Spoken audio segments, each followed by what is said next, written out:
All right, so we'll go ahead and get started. Just want to first thank everybody for being here. I see that we're still getting a lot more folks joining, which is excellent. We all know that academic maps, in particular, are really key to helping students stay on track and complete their degrees. But with higher edge, changing so fast, how can we make academic maps even more effective?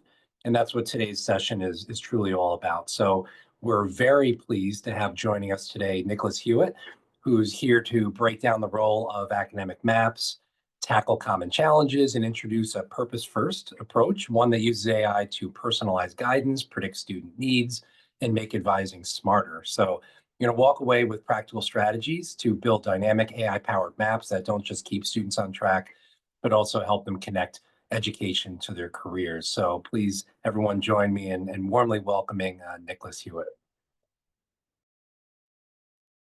Thank you. Glad to be here. Hopefully you can see my screen.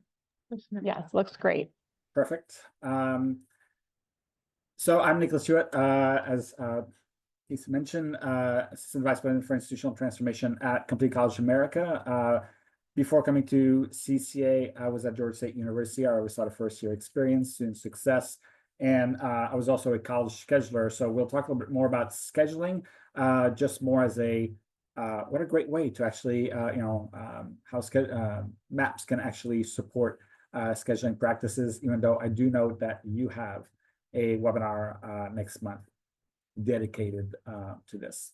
So a couple of things. When we're talking about maps, I want to make sure that it's clear, or why at least when I talk about maps, I'm not just talking about the static list of courses, a nice little PDF, just a list of courses for the entire duration of the program. I'm also thinking very much around the one-pager potentially that can be used that as a good summary of the program, of the project, of like what students are learning, that can be used as a recruitment tool, but also as to what's happening on the website. Like, how do we make sure that we're providing enough information to really help the students navigate throughout the experience? So as you're looking at the map, I think the way I see the map is the perfect opportunity to highlight the desired student experience on your campus. What should students know about this? How we get them excited about it? How do we make sure that they know also what the different resources are available on campus to make them successful? And that's also kind of a nice little nudge also to talk about how we start putting into the minds of our students, like, successful students at my institution do these things. They go to the resources, they meet with their faculty, they attend class obviously, but they go to the offices that support services, they join student organizations, they participate in these kind of things. So how to make sure do we actually highlight those activities from the get-go, so that it's clear student experience includes not just the academic courses, but also the other support. And this is where we're going to help you achieve your goal. So just on the screen, you obviously see some of the things that I would recommend for an academic maps. Those are nothing new, but I think for when we're talking about the list of courses, make sure to include those, especially if you have a printout of these for students.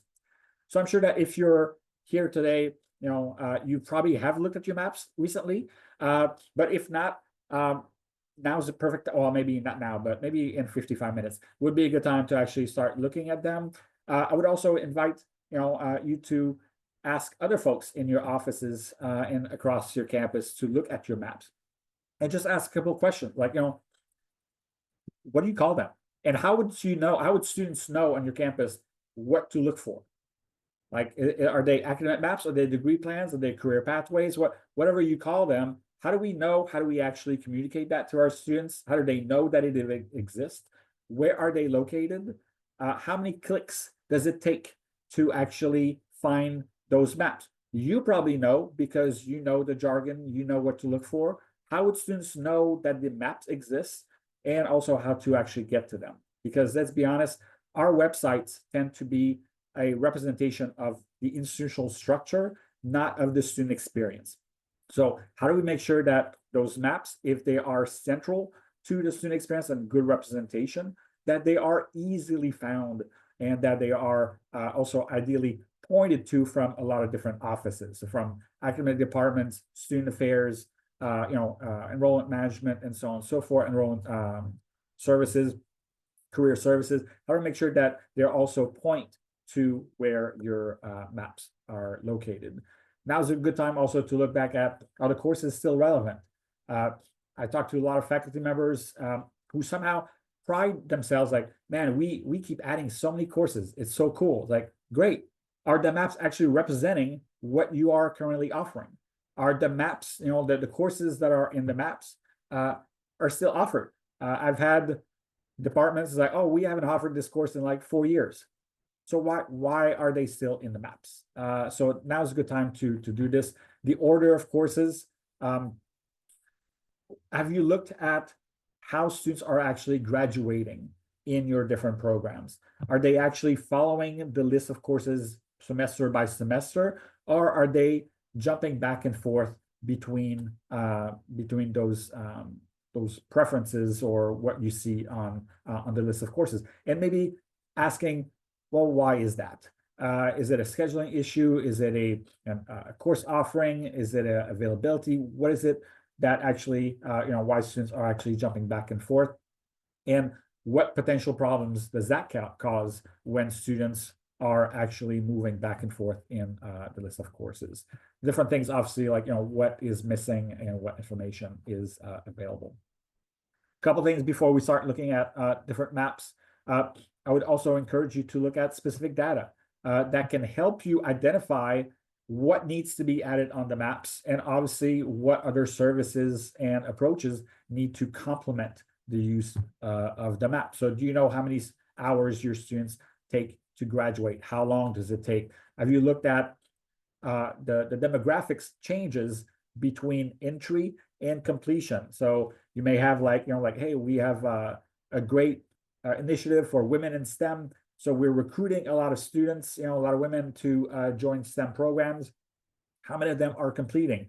Maybe that's a good opportunity to actually start looking at, well, what's happening between entry and completion where we don't have the same results and the same success in these types of initiatives. Looking at how many times students change majors and when do they actually change majors. If they change majors a lot during the first semester, that may not be a big deal, but if they change it like a year or two later, that might be something that we need to start addressing, not just in terms of at the get-go, as to how do we support students make informed decisions around their majors, what information do we need to provide, but also if that's a persistent problem, do we need that, does that mean that we need to change what courses are offered? So the list of courses during the first year and a half to try to eliminate the number of students who would take back and forth or would be losing time by taking inappropriate courses once they change majors. And of course, like the path to completion, I talked about that a little bit as well. So just some of the things that I would encourage you to start looking, potential roadblocks as well that happens. Do you already know? Have you talked to students? Have you talked to academic advisors? What are the common pitfalls that our students are experiencing when they're going through your majors? And start, putting it in the maps. Like the map is a pathway. So when do we know that students are experiencing what? How do we actually add them? Like, make sure you do this. So prepare them for what's about to happen. So you probably already know this. I think hopefully I'm clear about this, that an effective map really has to be explicit. We cannot let it go like, surely people know what's going on. Surely no. So how do they have to be explicit? They have to be comprehensive. They have to be available, and they have to be embedded into the student experience. Just last thing, last few points about why we need to actually start looking at this.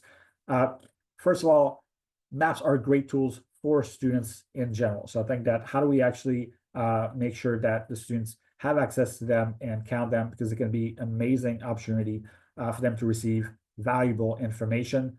We know that students, unfortunately, do not always graduate with 60 or 120 credit hours. They take additional hours for whatever reason. In some cases, there's confusion as to what courses will count towards what major. It's not very clear.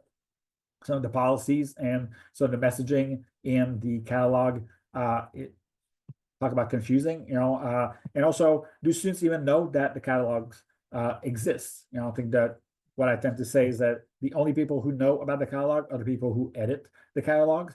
And I can say that because I used to edit them. But the thing is that we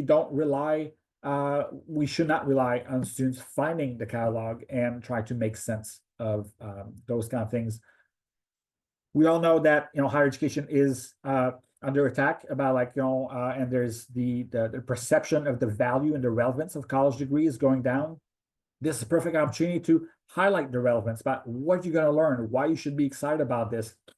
Scaffolding the learning outcomes and the skills and competencies, being explicit about this, being explicit about what you're going to learn while you're in college, but also what are the different opportunities that open up after you come to college. That's a great opportunity also to talk about, demystify the perception that it's one degree or one program, one career. How do we explain to them that once you take a college degree, these are all the different opportunities that open up for you in different fields, different disciplines. So, the world is your oyster. How to make sure that we communicate that effectively, and at the same time, demystify the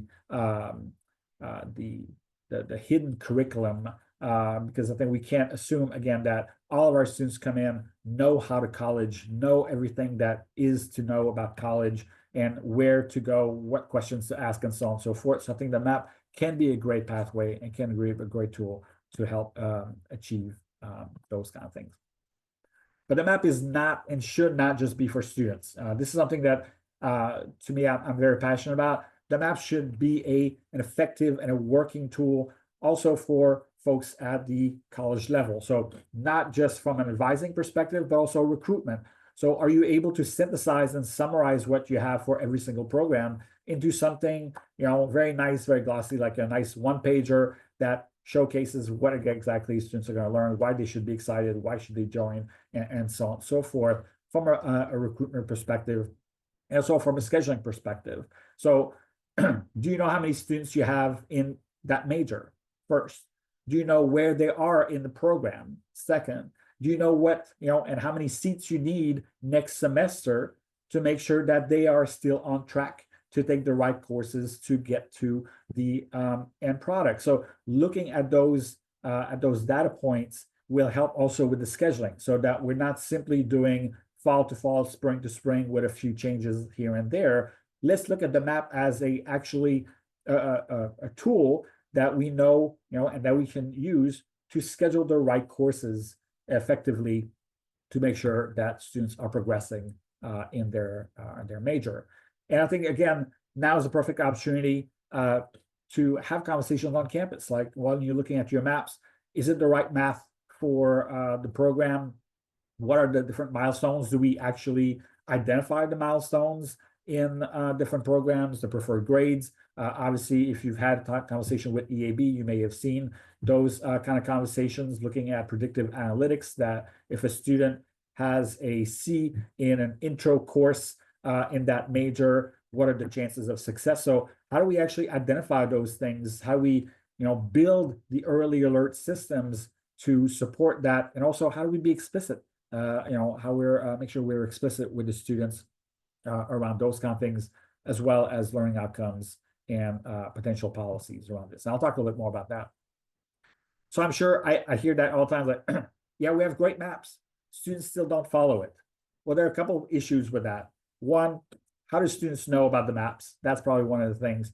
But two, there are student, factors obviously that are a bit out of our control. We can't necessarily control how many hours students are registering for. There may be like part-time, one semester, it may go like, 6 hours or 9 hours or things like that. So obviously, and they may not necessarily always pass the course. So there are different issues, obviously. I don't necessarily want to focus on those today. I want to focus a little bit more on the institutional factors that we actually have control in terms of, like I said, the scheduling, in terms of the flexibility, in terms of course equivalencies, in terms of the communication, and also in terms of how do we make sure that we highlight the relevance of the curriculum and centralize the information to our maps. Because I think that's the thing, unfortunately, as we talked about later, some of the information that I would recommend including in the maps, we already have it.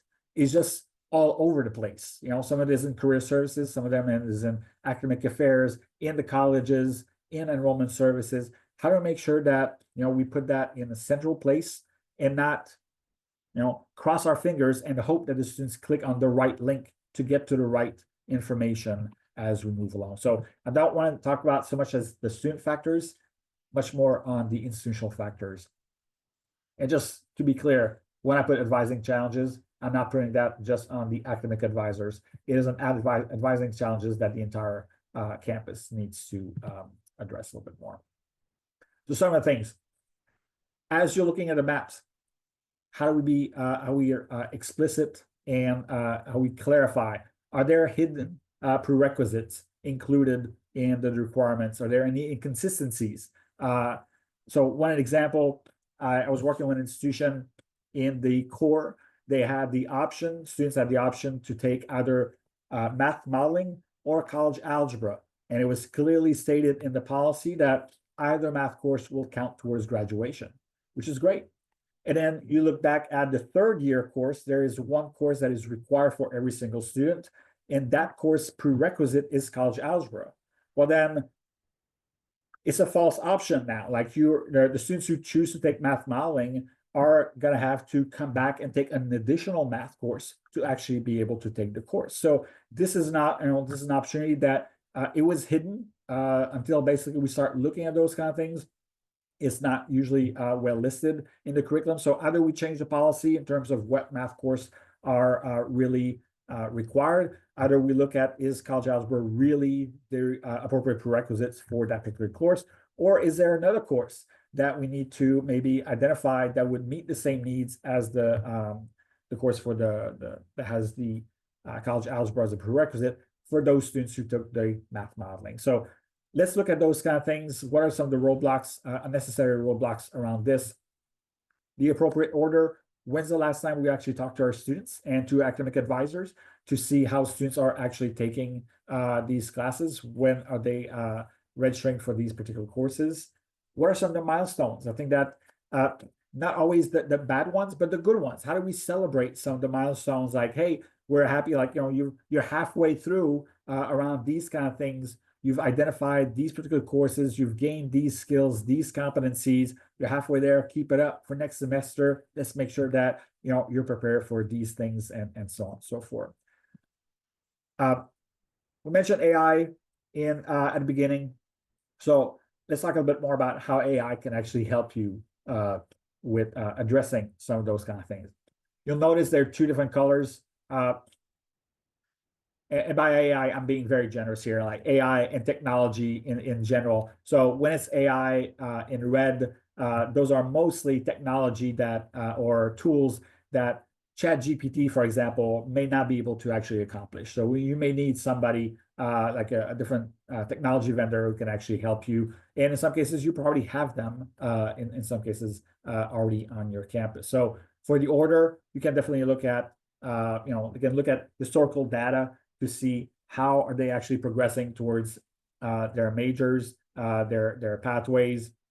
For the electives, if you already have a list of all the courses and their learning outcomes associated with it, you can, if you want to have, eliminate the large list of options that students can take, you can simplify it a little bit more by simply asking ChatGPT, for example, or excuse me, or Claude, out of these courses, I'm interested, I want to make sure that my students are better prepared and have these tools and these learning outcomes prior to take major classes. Which ones would you recommend? So that's an easy way to start looking at it, because I know that taking electives or choosing electives can be quite a political situation. But if you're able to couch it like, well, we had to take these classes, we want to identify these classes because they have the best learning outcomes to best prepare our students. And same thing with part-time students. You can basically ask AI, you can ask Claude, again, not using individualized student data. You can just upload your current maps and just ask, like, if a student cannot take 15 hours per semester, how would you actually work it down for someone who is able to only take 6 hours? So that could be something that could be fairly simple. So instead of having advisors recreate the wheel, making it part-time for every single students that actually walk through the door. Let's have AI assist with some of that conversation. And actually, one thing I would challenge you in doing is, if you already know that you have a lot of part-time students, do you only have maps that include 15 hours per semester? If so, why? That doesn't really help students. Like someone who's walking in as a part-time student already walks in, and the first thing they see is like, oh, I'm already behind the first semester. So how do we create maps that actually accommodate our students based on how many hours they're able and what their needs are? So rethinking that the maps need always to be 100% graduation rate. If we know that's not realistic for a lot of our students, let's modify the maps. Let's make sure that we actually create something that students can see that represents their experience and what we want them to do, and make sure that they can be successful, even part-time or coming in transfer. How accessible are those maps? Again, like how many clicks does it take to get to those maps? These are some of the things that I would emphasize. Also, the map, the one pager or so will have so much information, but the website is a perfect opportunity for you to go and provide as much information as you want. A couple of things. Again, I'm sharing. I will share the PowerPoint. The links are live, so you're able to actually play around with these. University of Delaware. I have an image that I'll show you that in a second. Major in a minute. Georgia State no longer uses these, and that annoys me, because I like the idea of simply having your phone. You find charismatic faculty members, you find students, and you just ask them, like, hey, in 1 or 2 minutes, why should students be excited about this major? What are they going to learn? And the same, you ask kind of same questions to the students, like, what are you learning? What are you excited about, like, what you're doing right now and what you're about to do in your major? Post that on your website. A lot of students are much more likely to click on a video than like, oh, look, another long paragraph that I have to read. So one quick 2-minute video, I think is going to make it easy. And again, it makes things a lot faster to navigate, especially if you have a page full of similar programs. I'm looking at business, like, finance, economics, and accounting. What is the difference between these three? If you don't know, that's kind of a big problem, right? Because we're asking our students to make that decision for themselves. A quick video might actually help differentiate these different programs altogether.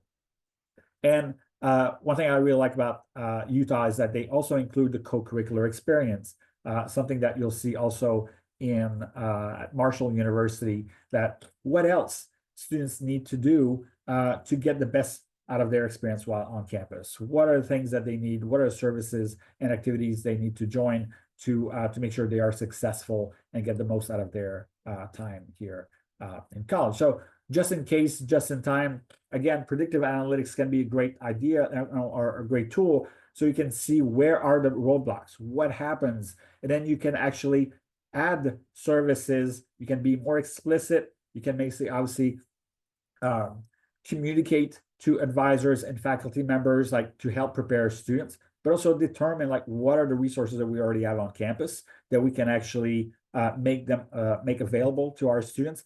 But in the maps, you can definitely have a quick, an asterisk, something like, make sure you go to the tutoring services before the next semester, acclimate yourself, find somebody who's going to help you, and so on and so forth. So once you know what students, what the roadblocks are, how do we actually communicate the solutions to our students and obviously across the campus? And the careers, excuse me, obviously there are a lot of different tools around this as well, not just the ones that are free, but there are some that are paid services, for example, Livecast, that are not just static, but they can also provide you something a little bit more recurring and more updates as to what's happening, what are the jobs, what are demands, what's happening in your region itself, so that you can actually tie in the potential majors and careers associated with that. This is University of Delaware. This is just a screenshot of what you can see.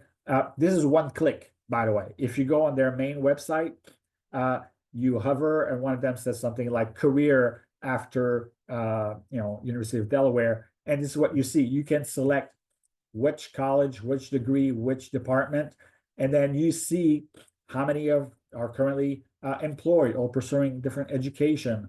You see employment rate, career outcomes, different institutions if they're following education, jobs, which I always like to have a different list of jobs, not just something more, or I would say something a little bit more explicit and down in the weeds. So like, what are the job titles exactly, and in what fields also? That I like for a lot of different reasons. One, it's their own data. This is their alumni information. It is clear, it's easy to understand, it's easy to find. But a good thing also from a student perspective is like, as I'm seeing this, I'm interested in English, a bachelor's, a BA in English. I can see this and see, I'm not going to be a trailblazer. Other people have come before me, have been successful. This is their jobs. Like, I hadn't thought about, an associate academic designer. Like, interesting. How does that connect with an English major? Like, I hadn't thought about those kind of things. So it opens up different avenues and also reassures the students about the relevance and the value of the college degree here. So it's not just a piece of paper. It's basically a way to get something that actually helps them move forward. And again, a map is only good if it is used. So as you're developing your maps, make sure that it's not like, we have a great website, it looks so nice. Great, I'm sure it does. How's it actually being used? How's it being communicated? Not just during admissions, not just during orientation, but how are other offices actually, engaging students with the information available on the website and on the academic map, and sending students to the map and using the information on the map in the classroom as well to help them make sense of what's happening in this case. So we cannot just build it, build it and they will come. Not in that case, because usually most of the maps are put somewhere in the website and they're kind of hard to read. So how to make sure that we create something that's valuable, but it's also being used across campus. So not just for academic advisors and not just for students, but throughout the college campus. And how many links, again, like I said, from different departments are being sent to the academic map per se. And again, the structure, where are they? Are they all like brought together in one website that students can link through all of them? Are they disseminated across camp? That's your decision. But again, try to make it as easily accessible as possible. But let's make sure that we are actually using them. And that's a good conversation to ask in terms of what questions to ask around different colleagues, like how are you using the maps in your syllabus? How are you using the maps when you're bringing in different events on campus? Are they sending it back to see like the relevance of co-curricular events to a college degree? So make sure that it goes back and forth between colleges. So quick homework, and for this one, because it's too easy to cheat, because you do know your curriculum, your jargon, and things like that. So I probably would do a bit of a pair and share. Find a colleague from a different institution, and then trying to find their maps. What are they called? How many clicks? Where are they? If you hesitate between one major and the other, how easy is it to find the other major?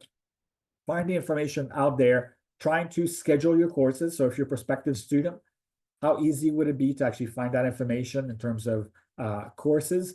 And then looking at that, like, what are the questions you have that are still pending? So pretend you're a student, ask, do that for another colleague, or crazy idea, ask a student. Ask a student at your college and just ask specifically, what do you need? What information do you see on our website that is not currently available that you wish you'd had? Talk to academic advisors about what they're hearing from students about the struggles and what questions do they have. So how to make sure that we put it on the website so that it's being proactive rather than being reactive around those kind of things. The competencies and learning outcomes. I'm a big proponent of, again, being explicit around those kind of things. A lot of times on our website, we'll have a little paragraph about, students who complete a degree will have these learning outcomes or these competencies. That's great.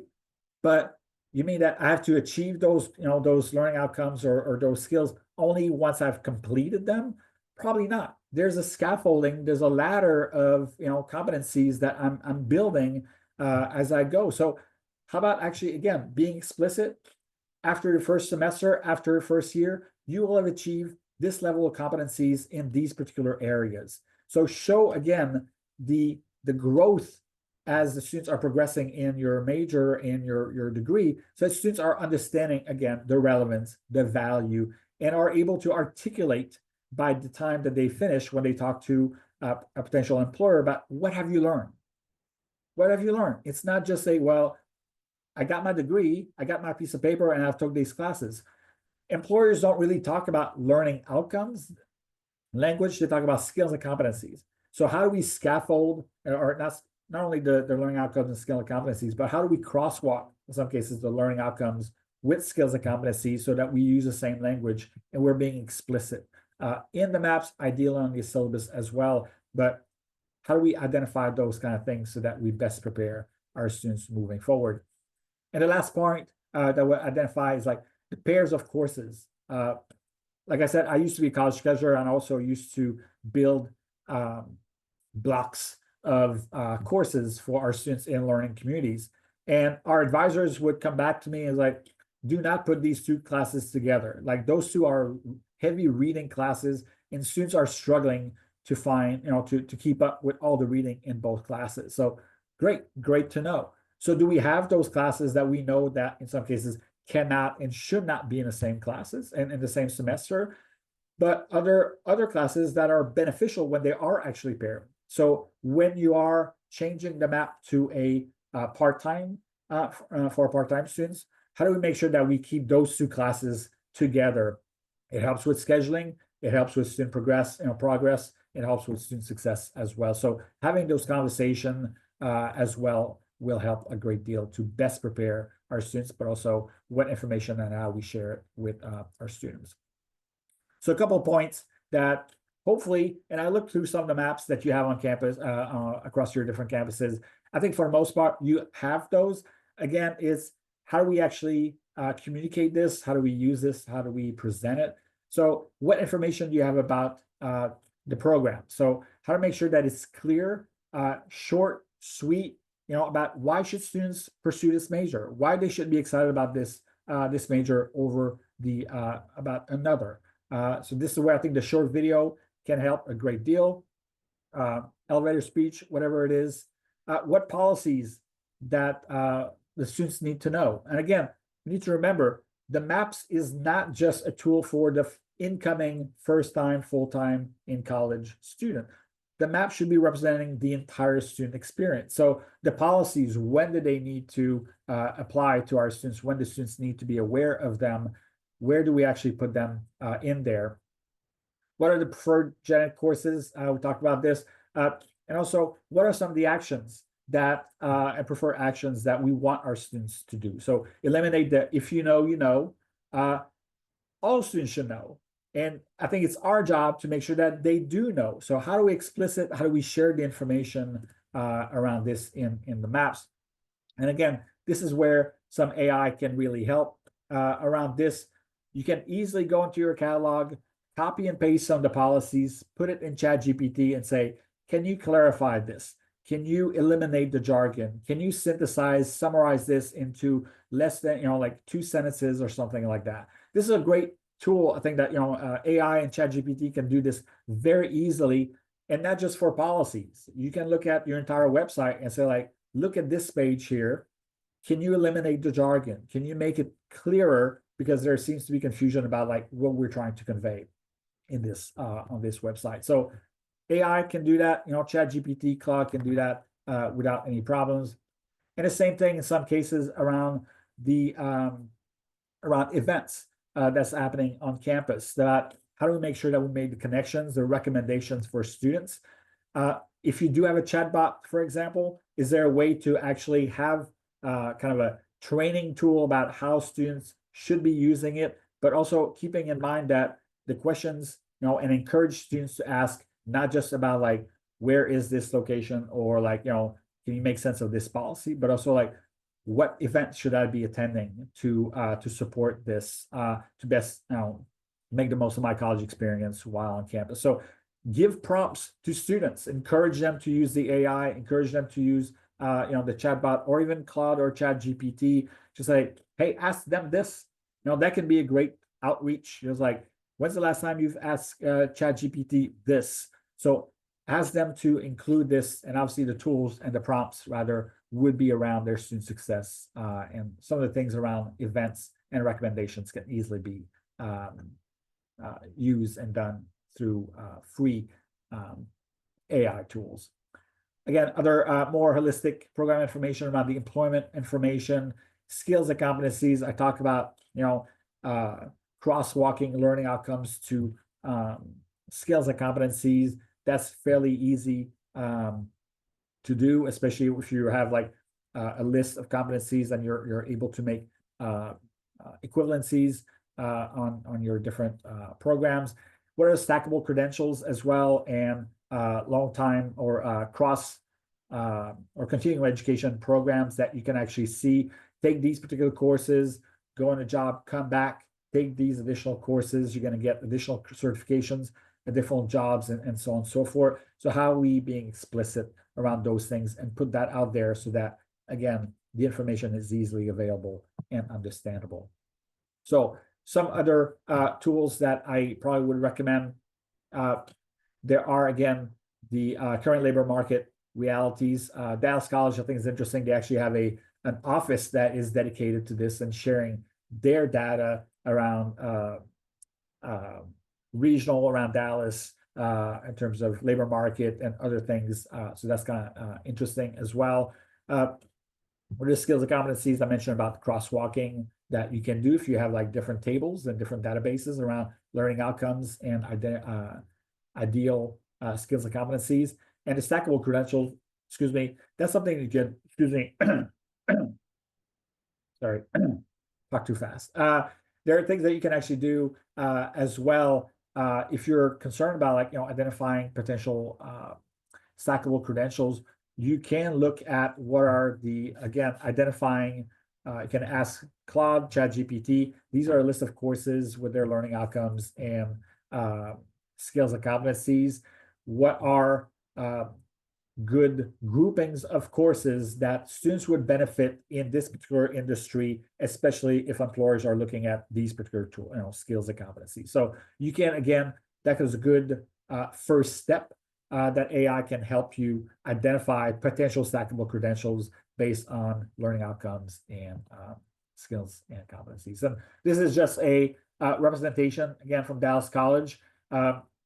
Again, clear, easy to understand, like there are different areas around different levels. So obviously the fast track, you take these particular courses. These are some of the certifications you're going to be taking, potential jobs, opportunities, and salaries. If you come back, take additional courses, these are additional certifications that you're going to get, higher salary, higher level of positions, and so on and so forth, until you get to the associate degree that, again, provides you more tools. So this is an easy visualization from a recruiting perspective. That's a very easy to to print, to share, ideally on the back of the page, would share a little bit more in terms of like what does a logistics technician actually do, the job market and things like that. But something easy representation of the progress that students can do, especially around stackable credentials. Finally, around the alumni employment, this is where I think that I was mentioning about the University of Delaware. That's a great example for that. Transfer opportunities. Obviously, I know the student system does have some of that conversation or some of that information on their website, but that's something too that you can have. You can support students have that discovery process about, I'm currently pursuing a a degree, whether it's a 2-year or 4-year. I'm thinking about pursuing more opportunities in that particular field. what are some options within the student system or outside of the student system that can actually help me around this.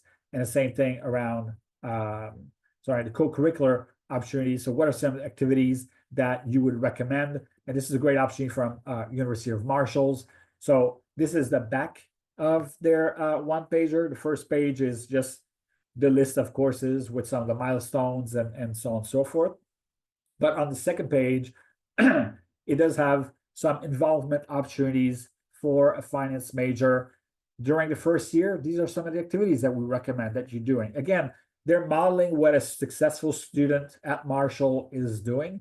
These are some of the activities. And it's an easy, it's a one pager. You can share this easily on your learning management system. Obviously, you can print out, you can you can ask faculty members to embed some of those activities into the classroom or remind students on a regular basis. So those are easy things to create. And let's be honest, those are not like those activities are not things that nobody has ever thought about. You probably already have that conversation with students. It's how being explicit, how putting it in writing, present it so that every single student on your campus who should receive that information does have the opportunity to have that. So eliminate the hidden curriculum on your campus and model the best, like successful students at my institution do these kind of things. So this is where partnerships, bringing and collaboration across campus, how do we bring career services, how do we bring academics, how do we bring student affairs, how do we bring, enrollment management together and make sure that they have valuable information presented together. So again, and these things, in some cases, some of the activities will be similar across a college or across all different majors, but the more you go, obviously, the activities and the desired recommendations become a little bit more specific to the major and help prepare like, hey, next year we're going to have internships. This is how you start preparing for those kind of things. So I really like this model. Again, very easy to understand, very easy to read, and not that hard, let's be honest, to actually compile that information since you already probably have it on there. So I mentioned some tools. CCA, by the way, I just want to make sure I did drop some names here and there. We are technology agnostic, so we're not going to, say like you definitely should use these. We recognize that there are a lot of different tools out there, a lot of great ones that can actually meet your needs. These are some of them with a quick summary of what potentially they do. A lot of them do a lot more around this, but when you think around academic maps, this is something that as you're talking to a representative of those different companies, you may want to ask them about like those types of tools and how do we relate with academic maps, so with different ways around this. So again, I'm sure that a lot of you probably have EAB Navigate, Lightcast, Handshake, Wingspan. I know that at least one of you have Wingspan around this, how we embed it into this, as well as Chatbot with Mainstay and so on and so forth. So I've had the links of some maps that I think includes some of those information that I find particularly helpful, that I think are good. They're not always great in terms of the presentation, but this is where I think the beauty of, use their model and see like what I like, what I don't like about this, make it your own, use your own color, use your own language, especially if, some of you may say like, hey, Panther this, Panther that, Falcon this, Falcon that, like, so use your mascot to be included in that kind of thing. So when we share the PowerPoint, you're able to also access those links as well. They are live as well. So I'll stop here. I'll stop sharing. I know you have other webinar around the first year experience and smart schedules. And one thing I would hope that you take out of these different is that how are they actually embedded? When you talk about maps, it cannot just be the map. We're working on maps and we're putting on blinders on and things like that. Maps, academic career alignment, FYE, and smart schedules touch so many different offices. So out of these four, how they actually embedded and how do we make sure that what one office is doing is represented in another and known to another, and we're actually helping each other out in this way. So that's pretty much how CCA is working. Our strategies are not in siloed, how to make sure that they're embedded into each other to best support our students with this. So with this, I'll stop sharing. Happy to answer any questions. I talk really fast. And there are other best practices, for example, that we can share a little bit on this. Any questions for Nikolas?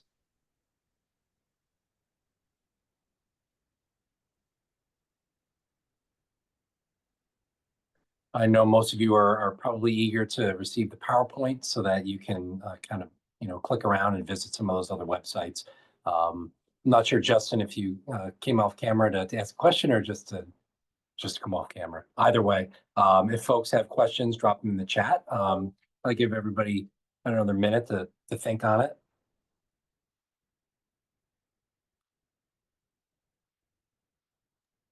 And one thing I realized, I did not put my contact information in PowerPoint. My mistake. Of course, you can always ask Missy. Missy will be happy to get that. But here's my email as well if you want to reach out. And I'm happy to also connect with other content experts who can help you move forward. I do see a hand raised. Yeah. Hi. Really great information. I love the fact that you include the academics as well as the rest of the information that student success would include, and with the idea of making it accessible, to all students, including those who don't have a strong background in what to expect in higher education.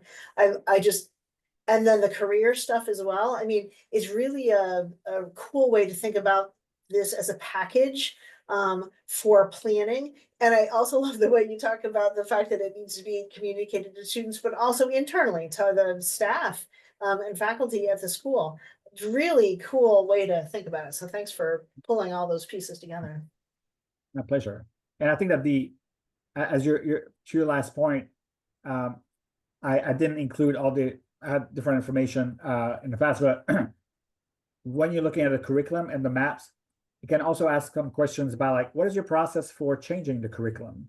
How often do you actually change and how do you communicate the changes to your curriculum into those who are responsible for updating the maps, but also using the maps as well. So this is when changing the curriculum then becomes more of a campus-wide conversation rather than, well, in my department, I've changed this course, and the only person who needs to know is me and the advisor who's going to help my majors. Like, how do we make sure that it's it's shared across the campus, across the way?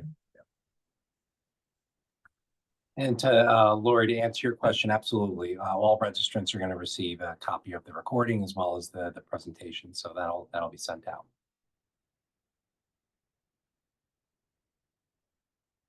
Of course. And if you're in the process, not to put it on Missy, but if you're on the process of or are interested in going and maybe meeting with someone, say, to really go deeper into your current maps, we're happy to connect you with like content experts who can really sit down with you and go like, okay, well, let's have a conversation around like, and ask difficult questions. In some cases, it's easier for someone not on your campus to ask you questions like, so why are you putting it like this? So we're happy to facilitate those kind of conversations and help, enhance your maps on campus. All right. Well, with that, just want to remind everyone that we're going to have a session on April 3rd regarding the first year experience. So we have a bit of a break until then, but just want to extend a huge thank you to Nikolas and the Complete College America team for continuing to share this wisdom with us and for making themselves available as a resource. So if you have questions, feel free to reach out to Missy or Nikolas regarding academic maps and milestones. And we look forward and hope to see you at our next session on the 3rd. So have a great afternoon, everyone. And thank you, Nikolas, again. Great rest of your day.